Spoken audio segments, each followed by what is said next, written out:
What's good with YouTube? Y'all already know Big Flacco with a Convicts Reaction, where we smash, dash, and react. Please hit the like, subscribe, comment, do all those things to help support this channel, and hit this bell notification for future fire reactions. Now, we're gonna do a reaction to EBK, man, to his video that he just posted, man, where he got a little personal, and he expressed some things that kind of shed light to a lot of us who ended up joining gangs or prison organizations and the lifestyle that we choose.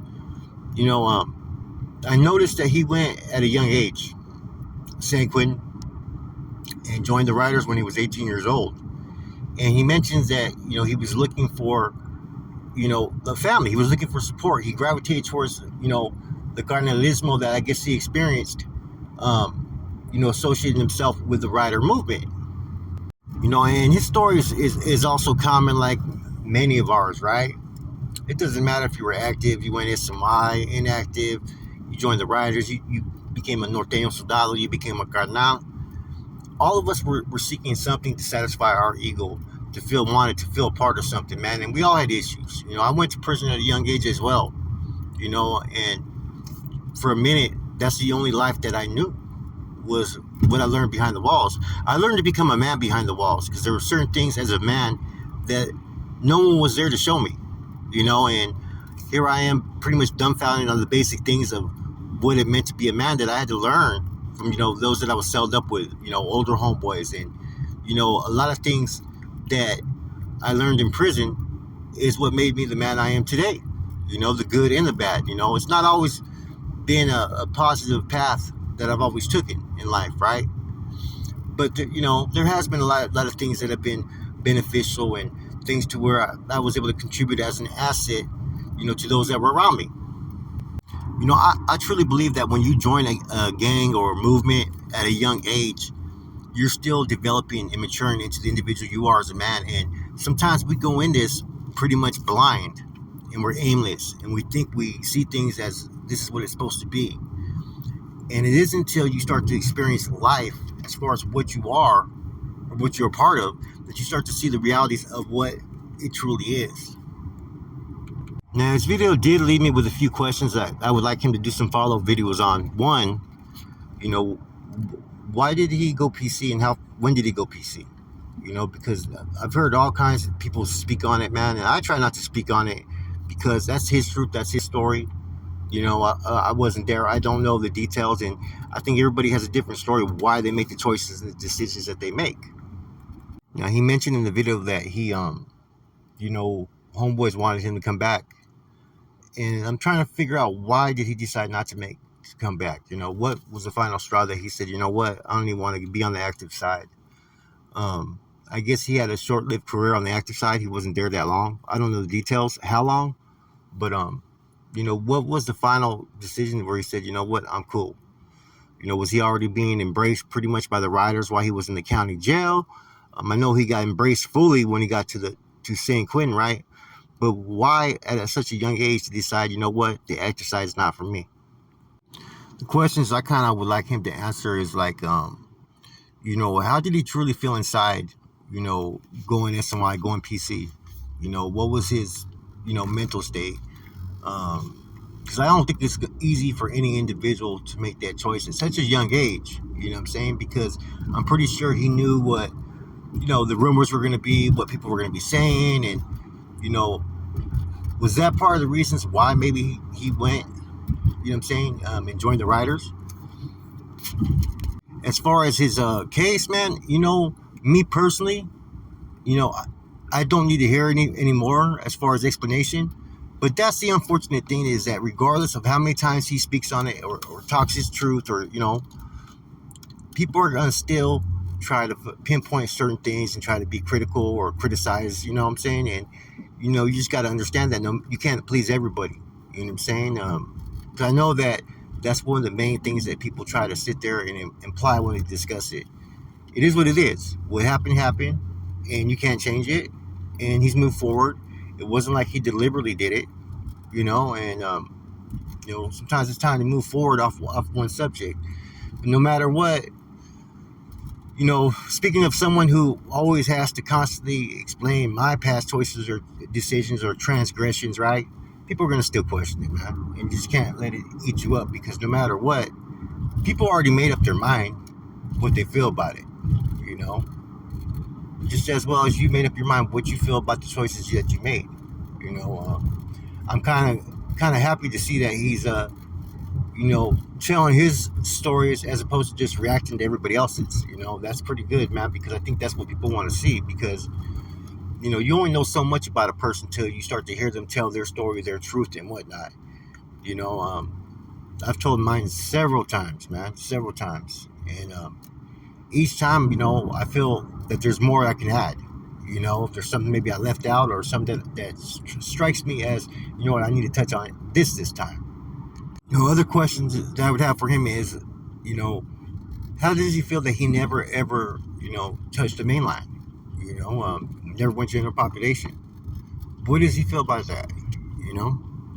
Now, one thing that he said that pretty much sunk in, right, was that he wouldn't be in the position he is today, as far as with his family and kids and whatnot, based upon the decisions that he made. If he would have did anything different, he may not have what he has today, which is kind of the same thing that I feel as far as when I had my two kids. That's what helped me get over them, because regardless, there's times where you struggle or I struggle. I'm saying, with some of the choices maybe that I made, because some of the criticism I get and people you know, not willing to understand, certain aspects of the choices that I made and why. You know what I'm saying?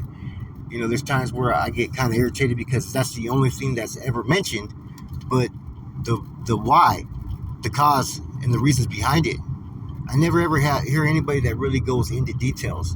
And sometimes if they do, they try to fucking downplay it, like as far as it's a story that I'm telling that's made up, when in fact everybody that knows me, especially during that time era, that what I say about that event is 100% accurate to a T. So him saying that though for years, man. Look, I fed myself, drugs for years after, I left that life, and in doing so, I was fucking running the streets like a fucking madman, man. I mean, off the hook, because my ego got in the way. And I'm wondering if there was a defining moment in his life where his ego got in the way.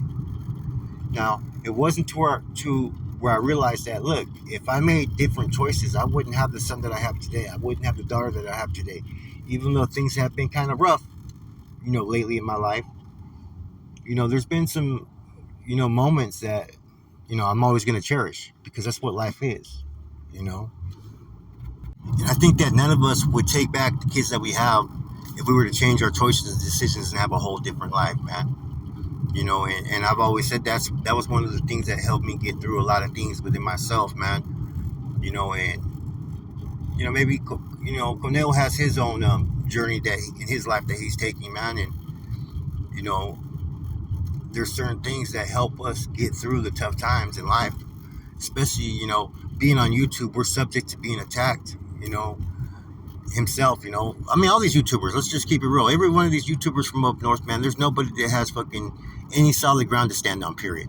It doesn't matter. You know what I'm saying? Either someone's going to be labeled a coward, a deserter, a fucking, a snitch, informant, whatever it may be. It's not going to be looked at in a positive light.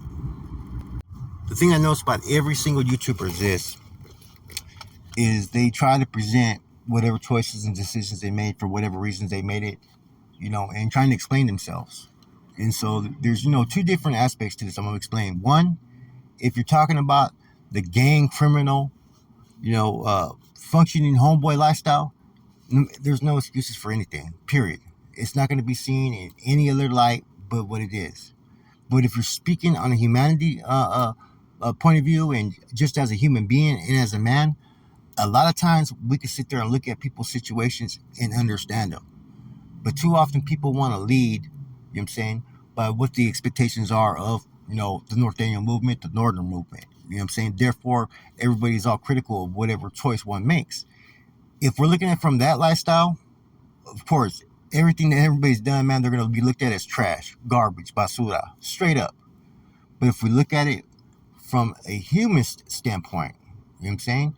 Looking at the cause, the effects, the who, what, where, when, why, and the truth of it, and not have the tunnel vision just to look at things in one aspect, you may have a little different perspective and view of things. One thing I've learned in the afterlife of, you know, living a whole different life as opposed to before, right, when it was all about the gang, is that there's certain qualities and traits that, whether you're active or inactive, you can't teach. You're either born with them or not. I remember I was talking to Flaco Zubiate, right? From Santa Rosa, Carnal, was a Cat 3, right? Was a Carnal for, I think, 20 some years, right? And the one thing that he told me one time was this, and it sunk in. He goes, carnalismo that you have for, like, homeboys that you meet along the way, either you have it or you don't. Not every active homeboy or those that have ascended to rank and file, right, always have carnalismo or have true qualities that are positive. Some of them still have all those negative attributes and character defects. And just because someone is on that side of the fence doesn't mean that, individuals don't hold certain qualities about them. I've learned that since interacting with some individuals that did go SMY, some went SMY early, that, the whole image that sometimes has been placed upon those on that side is, they're self soldiers, they're this, they're that, right? Which in some senses it does hold true, but in a lot of senses it doesn't. At the end of the day, we're all men, and we're all men trying to find our way, for our families, and even on YouTube, we're still trying to find our path that we're taking. Overall, I think it was a good video. I think that Gonel is slowly starting to show a little bit more of himself. That is outside of just a jokester and the one that's all doing reactions to everybody else. I noticed one thing though too, right? And it's kind of being overlooked, but Cornell was basically raised, in the state his whole time on the SMY side. How much effect did it have, both positive and negative, when he got out to the streets? And the one thing about the SMY side that I think is true is there's a lot more different types of games that are being played by individuals out there. It's probably like a more rougher transition, I would think, more rougher cast to deal with. Yes, whereas on the GP side, right, everything is pretty much structured. A lot of politics, right, political headaches and shit, and a whole different type of drama, right? But how would it be different being raised, at a young age on the SNY side as opposed to a GP side? Anyways, the one thing I've learned from YouTube, right, is I may question certain things, but I don't judge no one. With that said, it's your boy Flacco Comics Reaction. I'm gone.